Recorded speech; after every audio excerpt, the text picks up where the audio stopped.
So our last presentation of the day is Gary Johnson using neuroscience and structure to maximize consultation successes.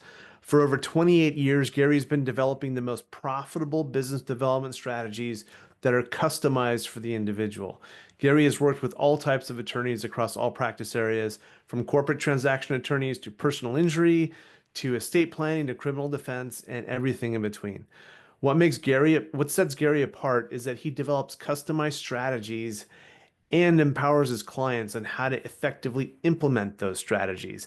So he gives you the theory and the practice and helps you along the way. It's my pleasure to introduce Gary Johnson. Thank you, Alay. So let me just make sure. Can you hear me? I can hear you. And you can see my slides? Not yet. For real? For real, are you sharing? Yeah. Hold on. Oh, I can see him now. Ah, Yep, you're good to go. okay, let's try that again.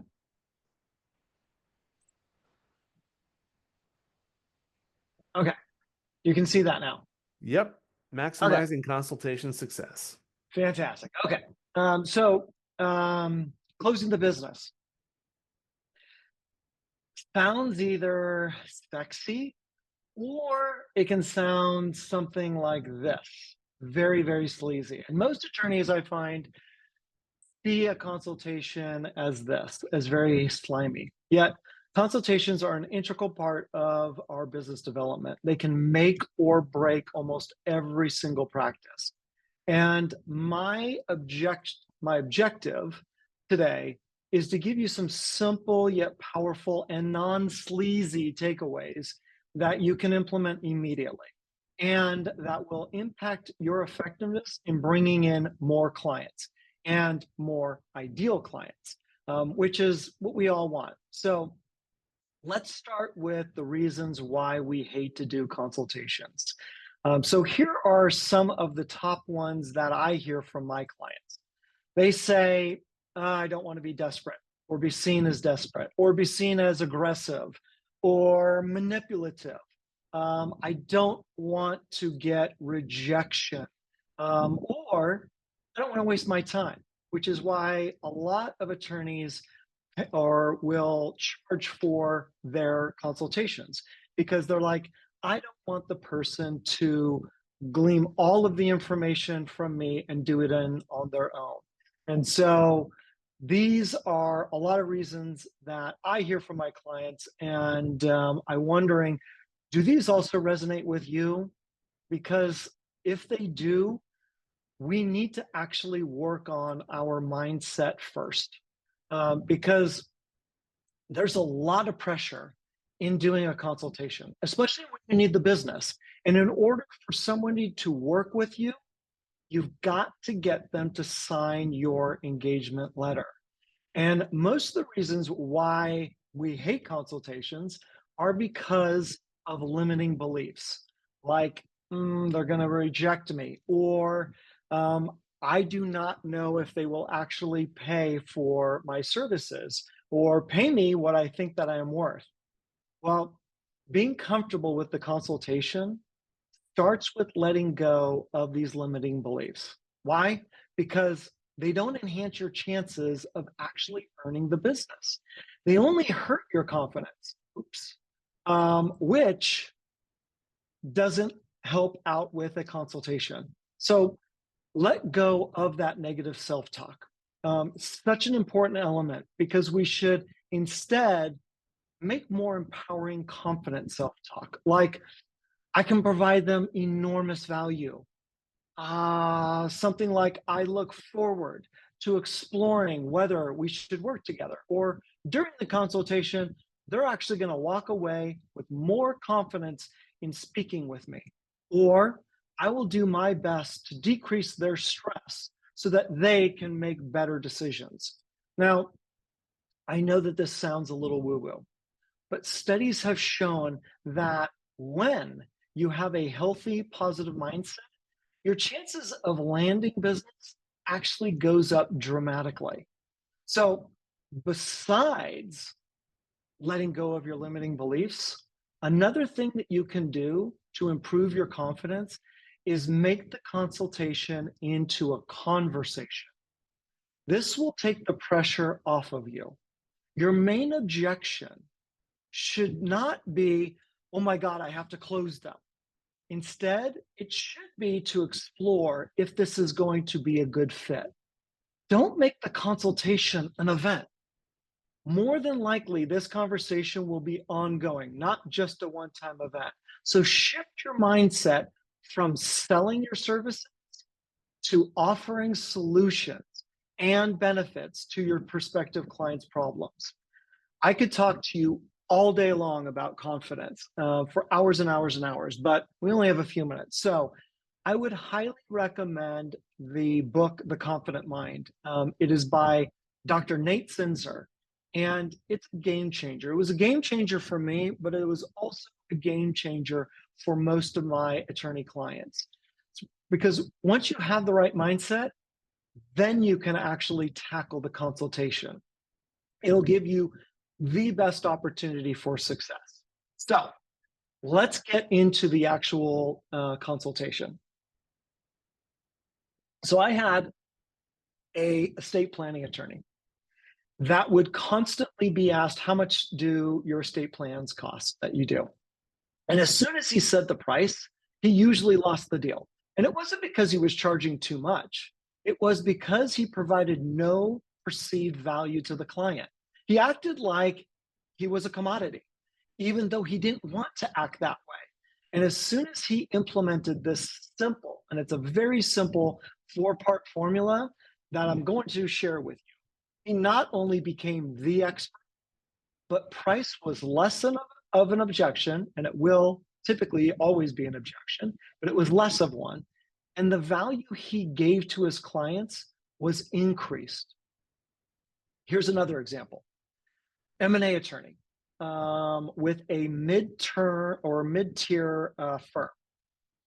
She could not win any business from, or she wasn't able to win any business from a large firm. So if a large firm was on the matter, she was done.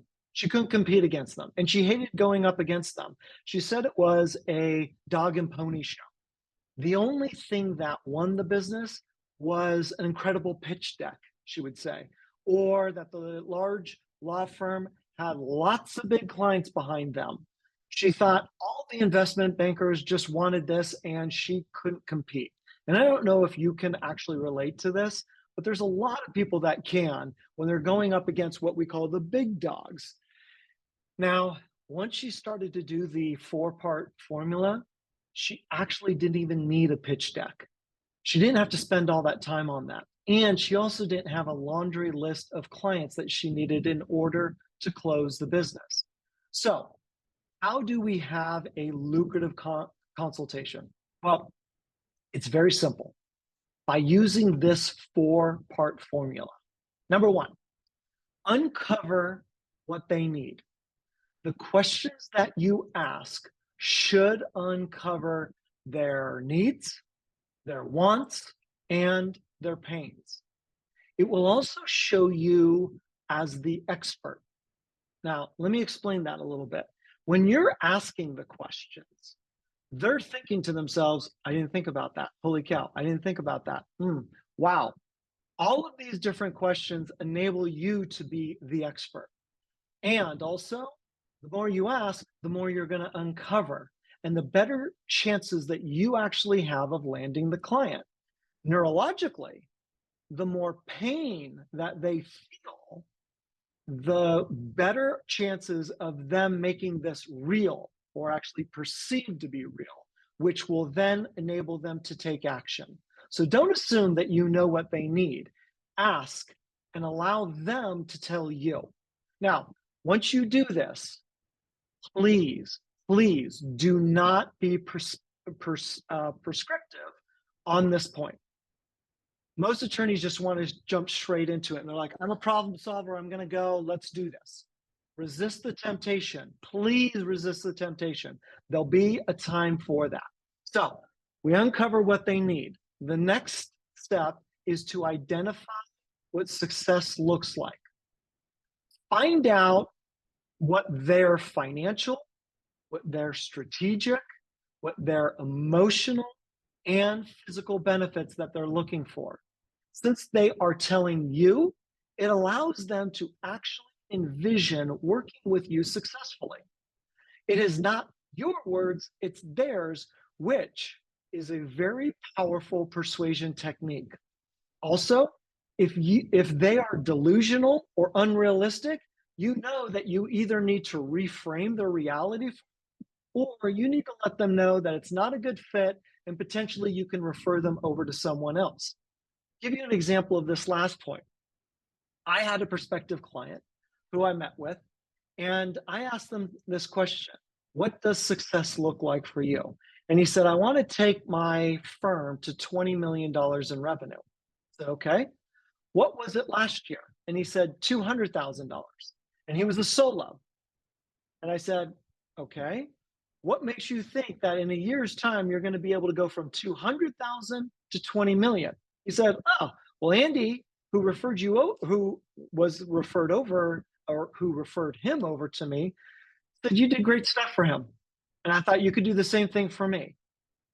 He unfortunately was delusional, because all of you know that in order to go from 200,000 to 20 million, you have to have a lot of infrastructure. You have to have a lot of attorneys that are working on that. That takes years upon years. But the good part is that it enabled me to say we were not the good fit.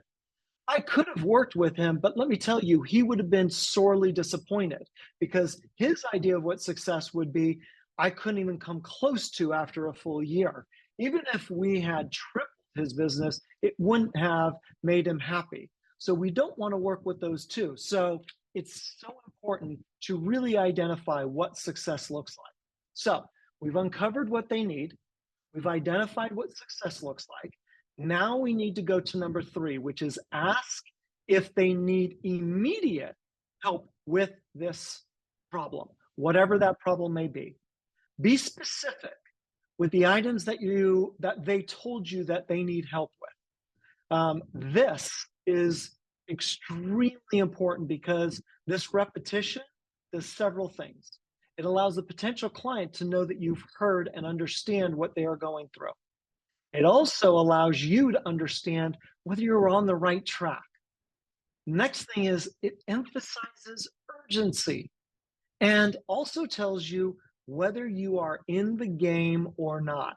And this saves you a ton of time, like I just told you about that, unfortunately, delusional prospective client. Don't be afraid of also getting objections, because this is typically the time where we will get objections. Objections are absolutely fantastic. The reason why I say that is because they are signs that the prospective client is actually interested in you solving their issues. So, objections typically happen for 2 reasons: misunderstandings and valid concerns. Now, objections are evidence of how your prospect perceives you and your offering. So let's tackle each of these so that you can get better results. So the first one is misunderstandings. Misunderstandings can be addressed by doing this. First, restate the objection just by repeating what you've heard, and then asking them, was this your concern? Also, next one, step into the objection with confidence. This is why mindset is so important. Objections can hurt. Let me just put that right out there. They can definitely hurt, but it is crucial not to sink into fears of losing your potential client. Instead, lean in closer to them. If you're with them, like in person, actually physically lean in. If you're on a Zoom call, so lean into this, because it sends a strong subconscious message that you're not afraid. Next is hear them out. Suspend your judgment and actively listen to their concerns. If they believe they are right, they are. So understand where they are coming from so that you can help them overcome their hesitation. And then calmly and tangibly demonstrate your potential. You can do this through stories and also through different testimonials. And then lastly, finish the conversation by asking them, did this clear up your concerns? Don't be afraid of that. Please do not be afraid of that. Objections are one of the best things that you can have. Now, there's another type of objection, which is valid concerns. And valid concerns are less rational than misunderstandings. They are rooted in fear of making the wrong decision. So, valid concerns show up because you didn't demonstrate your value strongly enough to outweigh their perceived cost of, let's say, time, money, or resources. So, here are 5 steps to reframe objections so your prospect feels reassured that they are making a safe choice. By the way, the first 3 are identical to the misunderstanding objection. So we want to restate their concerns. We want to step into the objection. We want to wait for their feedback. And then we want to state our personal opinion. Their objection has to do more with their perception. So instead, agree or disagree with their statement by stating your opinion and helping them see your point of view. This isn't enough to just completely dissolve their concerns, but it's a start. And then you demonstrate the positives. So let me give you an example of this. A valid concern may be your price is too high. But however, price is relative. We don't always buy the cheapest option. We buy what proves the most value for the right price. So if price is an objection, first understand why they have this objection. Readdress the value you are delivering and ensure it is right for them. Don't be afraid to challenge an objection that seems understandable. Remind them of the value you bring. Addressing objections head on really makes an enormous statement. And lean into objections. Don't stammer or dance around the questions, but instead hit them straight on with confidence. This will allow the potential client to actually be a whole lot more comfortable in choosing you to work with. So, we've uncovered what they need. We've identified what success looks like. We've asked them if they need immediate help with this. And then the fourth one is let them know that they are an ideal client for you. So, why do this? Because we do our best work with our ideal clients.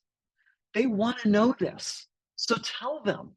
Be specific with 2 or 3 elements of what makes them an ideal client.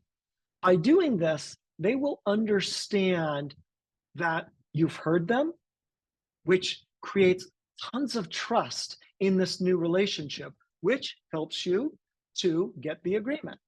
And the other thing that I would also say is give them an attack plan or maybe a glimpse into the attack plan. This is not giving them legal advice, but simply laying out what you plan on doing for them and the results that you will be working towards. And by the way, here's a hint.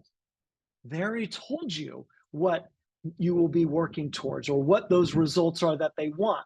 So it again reaffirms to them that this person actually gets me. And yes, that's exactly what I want. So make sure that you are specific. Again, it allows your prospective client to envision working with you. And it also shows how confident you are about handling their issues. So to sum it up, start with a confident mindset. Let go of your limiting beliefs. Have a positive, empowering, confident self talk. Make this into a conversation, not an event, and shift your mindset from selling your services to offering solutions and benefits to your prospective clients' problems. Then execute the simple four-part formula. Uncover what they need, identify what success looks like, ask if they need help with, you know, whatever they said that they need help with, and be specific about this. Lean into the objections and let them know that they are an ideal client for you. And I assure you that if you do these simple elements, your consultations will be more lucrative, less pressure filled, and more enjoyable for you and the potential client. You also won't be ever seen as a total sleazeball. And that's it. Awesome. Thank you, Gary. We do have a few minutes for questions. So if anyone has any questions for Gary Johnson around consultations, this would be a great time. And Gary, while they're typing that in, we didn't talk a little bit about numbers. There's so much to unpack around consultations. We could have been here, for hours. Yeah.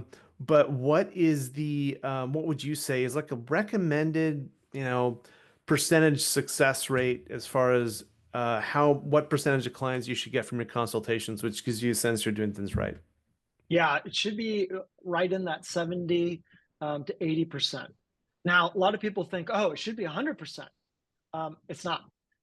If it's 100%, you're probably not going after the right individuals, or you're not charging enough money.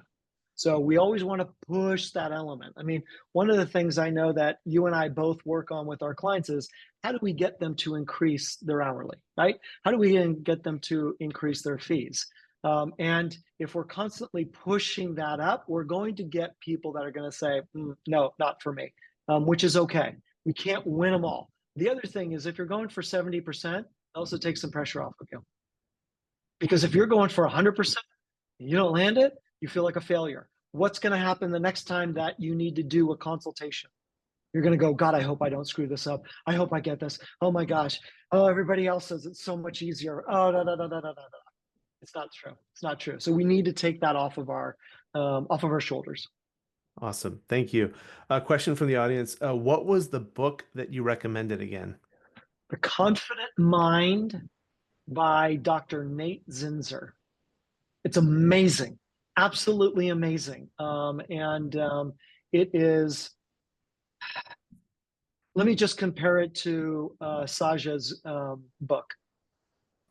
What Saja's book was for her, people that hate networking, this one is for me. Helps me out in so many different ways. I constantly go back to it. I have read it now. I'm going on my seventh time of reading it. And I always get new and new nuggets from it. He's got great stories. He was a coach for Eli Manning before he won his Super Bowl. Lots of Olympians, lots of really great athletes, and also executives. So it's a wonderful thing. And there's so many myths in there that he debunks about confidence too. Awesome. Thank you. Gary, if people want to reach you, what's the best way for them to do that? LinkedIn. Best way is LinkedIn because I'm on LinkedIn a lot. I do weekly videos, so you could actually check out some of the stuff that I put on there. You'll understand how crazy I am through the videos. You'll go, oh, this is what it's like to work with them. But yeah, those are the best ways. I mean, you can also email me at garyj@j2marketingconsultants.com, but LinkedIn is usually the best way. Awesome. Gary, thank you so much for sharing your Oh, thank you insights for and having best me on. practices today. It's great.